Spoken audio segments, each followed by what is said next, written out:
What's going on, guys? Braderz or Bradley here, and today I'm going to be talking about whether gaming equipment or gaming accessories are necessary for you guys to get better at Call of Duty, or just necessary in general when you are playing Call of Duty. Now, when I'm talking about gaming accessories or gaming equipment, I'm talking about the likes of a scuff gaming controller, control freaks, a gaming headset, where you can hear footsteps, all that good stuff. You can just hear real good sound through your own headset on your ears. So all that sort of stuff. Now, a lot of people believe like when you buy this equipment, this is going to make you an absolute god at this game, or at least increase your skill level, so it's actually worth the money. But in some cases it may do that, just that little bit, but honestly I really don't think that it'll increase your your skill level completely. It's not going to absolutely increase your gun skill. It's not going to do that at all. It's not going to change your map position or map awareness. It's not going to do any of that. It's kind of, sometimes it's kind of like a placebo, like getting a scuff controller. Yes, it might make your reactions better, with drop shotting, jump shotting, because you don't have to move your fingers off of the actual buttons. Like, for example, if you don't know what a scuff gaming controller is, basically you have paddles on the back which corresponds the button A or B, X or Y. So A is jump, for example. Say if you had a paddle for A, your fingers at the back of the controller, you could just press them easily without having to move your thumb off of the analog stick and press the actual button to do so. So it just makes for faster movement and faster reactions when it comes to the gunfights. But this equipment, it takes a while to get used to. But not only that, your reactions, being faster to jump shot, drop shot, all that different stuff, it's only going to increase your skill level just that little tiny bit. That's if you actually get used to the scuff controller, so like if you're a bad player at Call of Duty, you might look at gaming equipment, gaming accessories to be like, yo, this is how I'm going to get better at Call of Duty. This equipment right here is going to help me get better at the game. This is how I'm going to be as good as my friends, as good as your pro players. No, it really does not work like that. You would have to play the game quite a lot. Let me put this into perspective right here.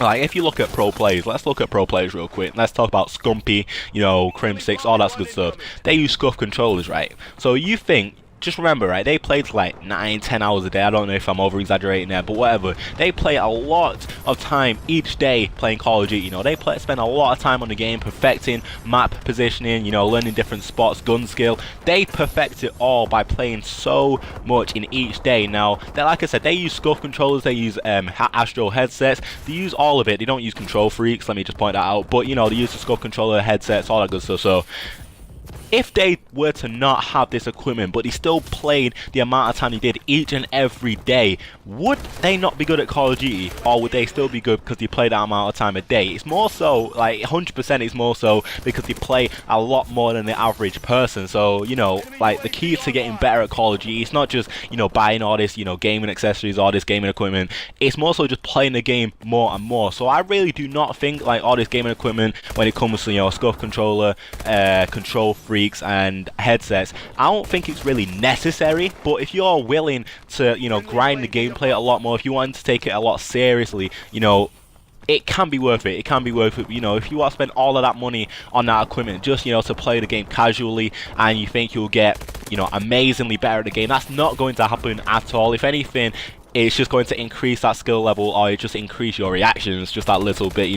With the headset, you might be able to hear people's footsteps and be able to react to them quicker, say if they're behind you. You might be able to turn on some people, but I mean, it's not 100% necessary. It's not going to make you amazing at the game, and it's not going to make you an absolute beast of a player. So if you're a bad player, you're thinking about whether you should get this equipment or not, if you're not playing it a lot, you're probably bad at the game because you're not playing it a lot. If you're not putting the time and effort into the game and you want to get better, that's what you should do first before spending the money on this equipment. Because if you're not playing the game that much and you haven't got this equipment, then once you buy it, you're more than likely still not going to play the game as much as you should be with this gaming equipment. So if you're trying to take it seriously, maybe you should get this equipment, because say if you're coming up against like amazing players, you're probably going to want this equipment. So because that little that little skill gap right there can differentiate you from, like, you know, a pro player to an amateur player. You know, this little skill gap right there. So I like say as a bad player, you really do not need to get this gaming equipment. But say if you're playing this game a lot,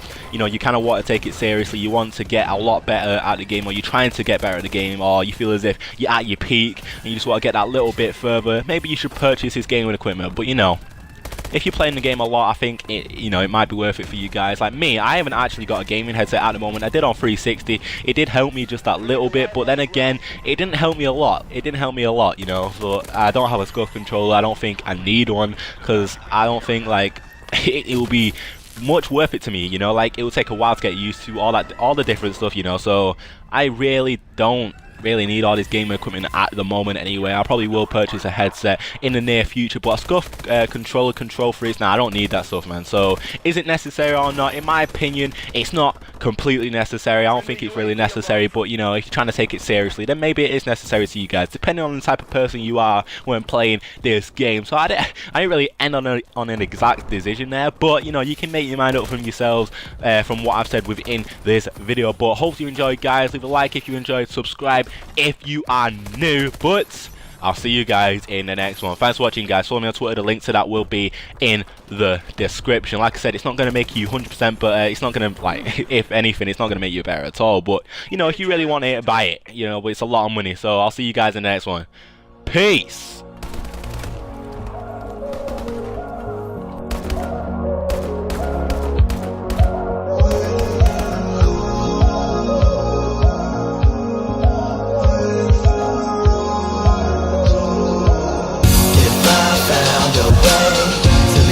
Every day, if you could just see